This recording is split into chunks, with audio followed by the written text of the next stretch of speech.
This is Shui with a review of the Jordan 34s. I had a lot of high expectations for this shoe. I won't tear it down and diss it as much as I did with the KD12.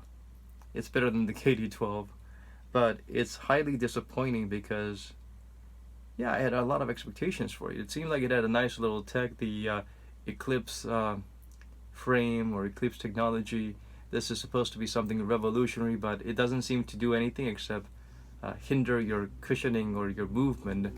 It, yeah, well, maybe it makes the shoe a little bit more lightweight by emptying out the core. Uh, but I don't see the purpose of that. If you want to decouple the shoe, just get rid of the whole midsection part and have two heel and forefoot separate versions, like they did with a lot of other shoes, the Why Not 02s or whatnot. The Zoom Air on the forefoot, it's good. It's not out of this world good or something we've never felt before. It's comparable to the Zoom Rise. Personally, if you want a shoe with a setup with a nice uh, large volume Zoom Air in the forefoot, get the Zoom Rise, not the Jordan 34s. They're not worth your time and money. They do apparently, reportedly, the tech specs show they have a hexagonal Zoom Air, but you don't really feel it. I mean, it's got a nice little Phylon or uh, Cushlon midsole, so it is soft when you're striking your heel or landing. But again, this Eclipse plate gets in the way. It doesn't help in any way. It is a very bizarre design. It's a nice, innovative touch, but I guess it's work in progress. This one should go back to the drawing board. Uh, the fit is extremely narrow.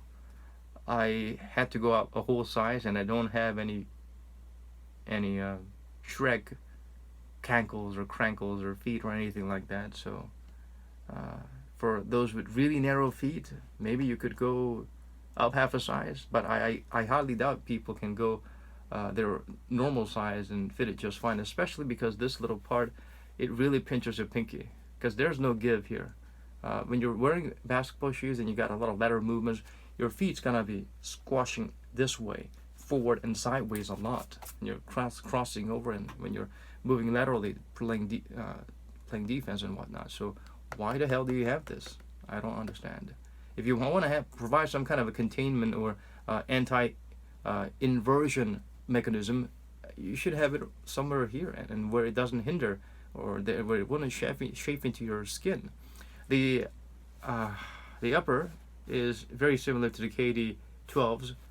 Uh, these grid flywire stuff. They have a quad, whatever name that I did not choose to remember because they're not anything of an improvement from just fly wires that used to just help support by being there in the right directions.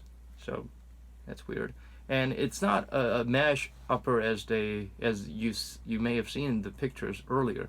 It's got two layers. They're kind of breathable on their own, but with this outer layer and this inner layer together, it's rather stuffy in there. It doesn't have as nearly the level of ventilation that you get from the Kobe 360s, so you're not moving forward clearly. The traction is very reminiscent of the Kobe 4, so it's 2009 and you're still using the lazy design, the traction design you've had from 2008. So what's up with that? It's not bad, but it's not great either. And if they wanted to go with this type of herringbone traction, they could have went with something they used successfully in the Superfly 2s, where from the core there were 4 directions of herringbone splashing out, so you won't be slipping all over the place at certain angles.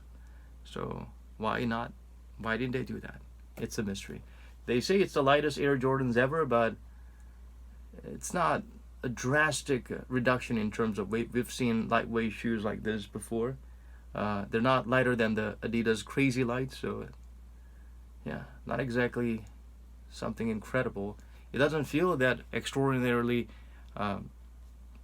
distinguishingly, exceptionally lighter than the previous Jordan. Certainly lighter. How can any shoes be heavier than the Jordan 32s and 33s? Yeah, so not a big improvement. So yeah, if you're a Jordan fan, if you love the design, go for it. But in terms of function, comfort, um, cushion, I mean, if you like this 4-foot Zoom Air a lot, go get the Zoom Rise, or uh, yeah, go get the Zoom Rise, or even get the takedown version of the Jordan 34s. These are the Jumpman 2020. Uh, yeah, I mean, they're not as beautiful as the Jordan 34s, but they're a hell of a lot more comfortable. The 4-foot Zoom Air, it's just as good, low profile, and it's really soft. And at the heel, they have a bit of a cord up little a part like the Jordan 30s, where even if they don't have an airbag there, these little impact guidance line provides you with adequate impact protection when you land. So, and these cost like half the price of this. So, reminds me of the days when I opted for the Zoom Legends instead of the Zoom Kobe ones, because it was a lot softer, and it was lighter, softer, and cheaper, and it was the same traction, basically the same shoe at a cheaper price. But yeah, it served its purpose well.